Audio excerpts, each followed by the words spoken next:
name is Pope Francis. Can you guess my name?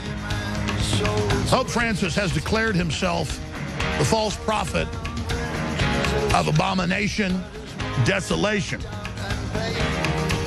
In his recent statements to major newspapers like La Croix, Catholic paper in France, biggest one in France, that he doesn't like hearing about Europe's Christian roots and that Jesus was like ISIS telling the disciples to go out across the face of the earth and spread the gospel. Pleased to meet you. Won't you guess my name? My name is Lucifer. Now, I fight fire with fire. We have a lot of news today, but I want to go over this first. The Pope essentially is declaring himself the Antichrist, or declaring himself of Antichrist spirit. Declaring himself the false prophet. Either or, it's all Antichrist spirit. And I've talked a lot about this in the last 2 days, not for lack of news. We have a massive broadcast coming up here today, and I'm about to kick it off officially. But when you have 5 million people brought in, 80% of them military-age men, saying they want jihad, and they're attacking Germans, French, and others, the highways have descended into bedlam. They've declared civil emergency on the highways in France. People are being robbed and killed daily. The rapes are epidemic. And then they have the Green Party meetings with Muslim leaders on TV saying, soon we will get rid of all of your culture. Blonde-haired, blue-eyed people are bad. And the Germans clap and smile. This is people that have been taught to commit cultural suicide. This is eugenics. This is the so-called leftist death cult.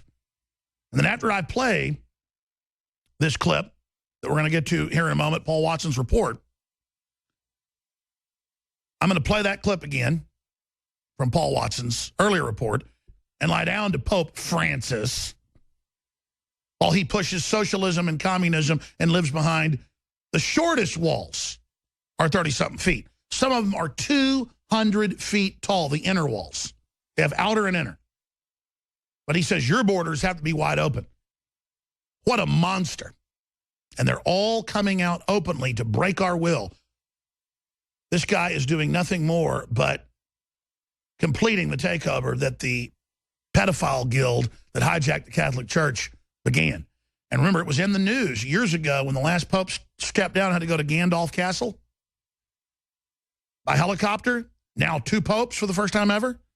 That they were blackmailing the Catholic Church with all the pedophilia and Satanism and the rest of it. And the group that was actually doing it all and running the satanic takeover is the group that now took it over. And I traveled to Rome to personally investigate it. And now it's all been confirmed. We actually have a satanic entity publicly inverting the cross, inverting Christ in the seat of the pontiff. There is no debate. This signals the earth moving into an even more dramatic time of open evil. You want to see what end times look like? You're seeing it right now. Now, I'm not saying this is the final end time, because the Bible says there are many antichrists, like waves, leading up to the big one. But I'm telling you, it's the next to the last, or could be the last. I mean, this is dangerous. Bishops should not have to report child abuse, Vatican says. You see, now you notice that Pope Francis took over. No more pedophile talk. No more leftist media attacking the Catholic Church. And it had problems before. But now that they've taken it over, oh, now the pedophilia is okay. Now the media takes the heat off because it was mission completed. And they'll use pedophile cults to take over Congress, to take over your state house, to take over your church. This is their main cult, is pedophiles. And it's a big, powerful cult. Rome had them as well. Rome declined when the pedophiles took over. It's beyond that. The pedophilia is only one sign of their devil worship, their evil, of the spirits that control them. And the spirit of our age is a pot-bellied pedophile. I mean, they ought to have a huge statue in D.C. of the pot belly, the little skinny legs, the suspenders, the blue shirt of Todd Nickerson, who's a self-described pedophile, though he doesn't act on it. And everyone should just worship it that worships this modern age. Let's go to Paul Joseph Watson's report that I am retitling and reissuing on my intro here. We're going to put it back out later today. Pope Francis declares allegiance to Satan. I think that's a fair statement when he says Christian roots are bad and Jesus was like ISIS. He's openly declared his allegiance to Satan. He's come out of the closet as a servant of Baphomet. Let's go to the clip. The Pope says that ISIS's conquest of the Middle East is just like Jesus sending out his disciples. Pope Francis told a French Catholic newspaper, "I don't think there is a fear of Islam as such, but of ISIS and its war of conquest, which is partly drawn from Islam. It is true that the idea of conquest is inherent in the soul of Islam. However, it is also possible to interpret the objective in Matthew's Gospel, where Jesus sends his disciples to all nations in terms of the same idea of conquest. ISIS's war of conquest is like Jesus sending out his disciples. Yeah, I must have missed that Bible chapter where Jesus' disciples beheaded people, forced them into sex slavery, and made them pay a tax on pain of death if they refused to convert. The Pope also said he dreaded hearing about the Christian roots of Europe because to him they take on colonialist overtones. Yeah, if it wasn't for the Crusades, which were a defensive measure against Muslim invaders, most Italian women would be walking around in hijabs right now. But don't worry, because the Pope assures us that everything is going to be fine so long as we just integrate the millions of Muslim migrants flooding into Europe. Oh, you mean like the integrated residents of Molenbeek, Brussels, who helped hide Paris massacre culprit Salah Abdeslam for months? You mean like the integrated Moroccan migrants in Cologne who sexually molested hundreds of German women? You mean like the Muslim immigrants across European cities who are so peacefully integrated that police are afraid to even respond to crimes in their ghettos